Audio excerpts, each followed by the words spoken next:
selamat pagi. Assalamualaikum warahmatullahi wabarakatuh. Bagaimana kabarnya hari ini? Semoga baik-baik saja ya. Nah, di video kali ini saya akan melanjutkan penjelasan tentang klasifikasi makhluk hidup.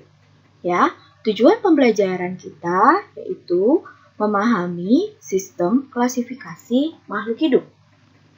Oke, kita mulai saja ya.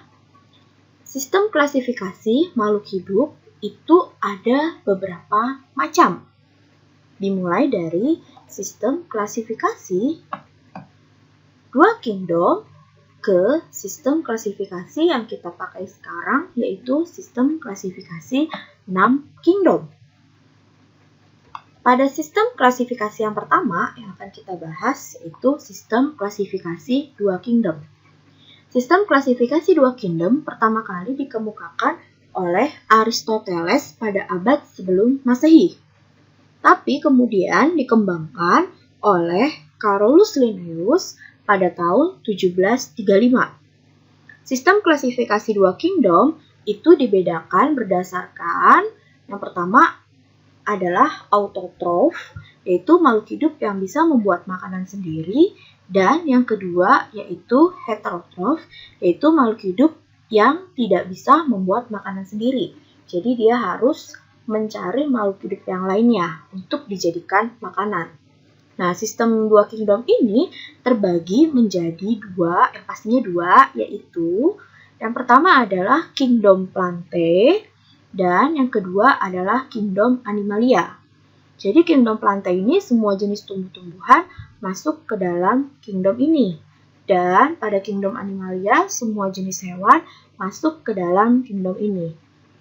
Lalu kemudian berkembang menjadi sistem 3 kingdom.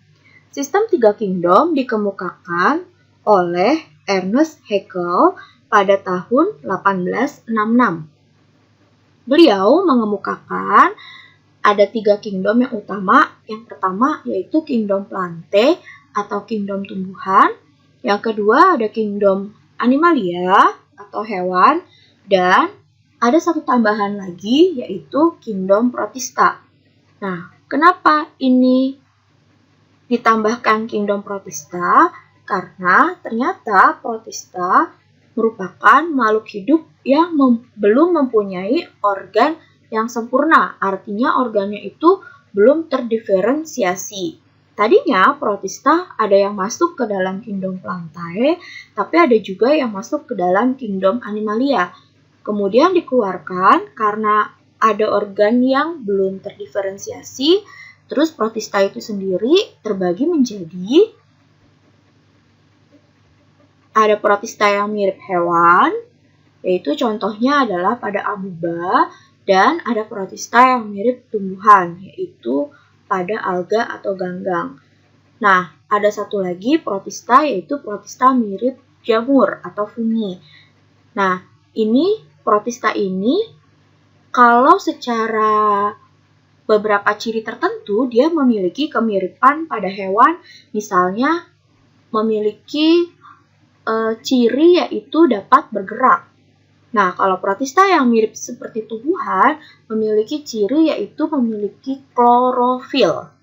Ya, tapi ternyata ada beberapa organ yang belum terdiferensiasi sehingga dikeluarkan dan dimasukkan ke dalam kingdom baru yaitu protista. Nah, ini ya sistem 3 kingdomnya yaitu ada Plantae atau tumbuhan, ada kingdom Animalia atau hewan, dan ini kingdom Protista. Jadi, selanjutnya yaitu pada sistem 4 kingdom. Sistem 4 kingdom pertama kali dikemukakan oleh Herbert Copeland pada tahun 1938. Nah, sistemnya itu apa aja? Yang pertama, ada Plantae atau tumbuhan, ada Animalia atau hewan, ada Protista, dan yang terakhir adalah fungi atau jamur. Tadinya jamur ini masuk dalam kingdom Plantae, tapi kemudian dikeluarkan dari kingdom Plantae karena ternyata jamur itu tidak memiliki klorofil dan bersifat heterotrof, artinya tidak bisa membuat makanan sendiri. Oke, sistem 4 kingdom yaitu terdiri dari Plantae, Animalia, Protista, dan juga Fungi. Nah, ini adalah contoh dari gambar-gambar yang masuk ke dalam kingdom Fungi atau jamur. Sistem yang kelima yaitu sistem 5 kingdom.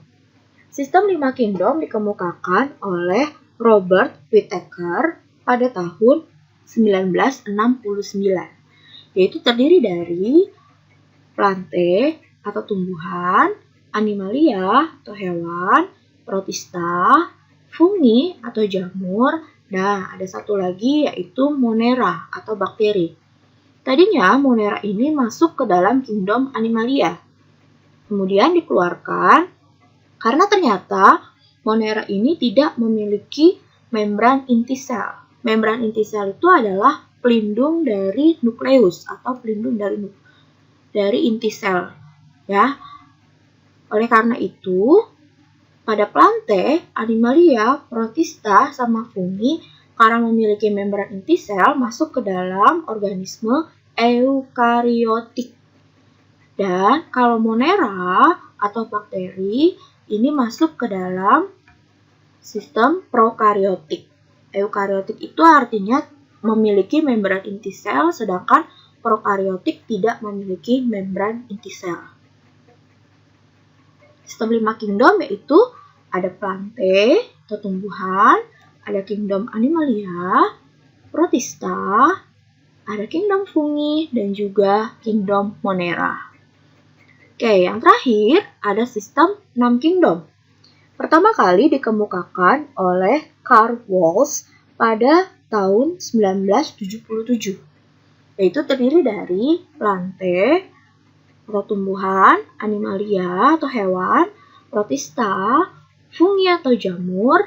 Nah, tadinya ada Monera, tapi ternyata ada beberapa jenis bakteri yang memiliki sifat yang berbeda atau ciri yang berbeda, makanya terbagi lagi menjadi dua, yaitu menjadi Archaebacteria dan juga Eubacteria.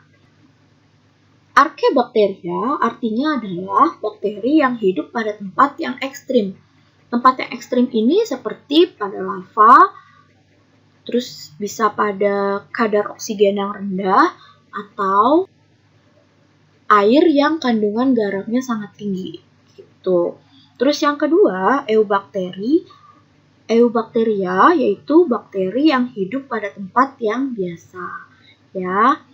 Nah, pada Plantae, Animalia, Protista, dan Fungi dia tergolong dalam eukariotik, yaitu memiliki membran inti sel, sedangkan Archaebacteria dan Eubacteria masuk ke dalam prokariotik, yaitu tidak memiliki membran inti sel.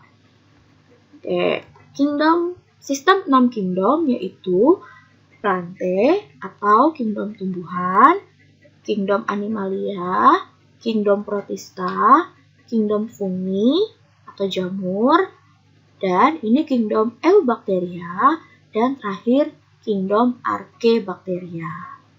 Oke, sekian penjelasan dari saya tentang sistem klasifikasi makhluk hidup. Ya, jika ada yang bertanya, silakan tulis di kolom komentar ya. Selamat pagi semuanya. Assalamualaikum warahmatullahi wabarakatuh.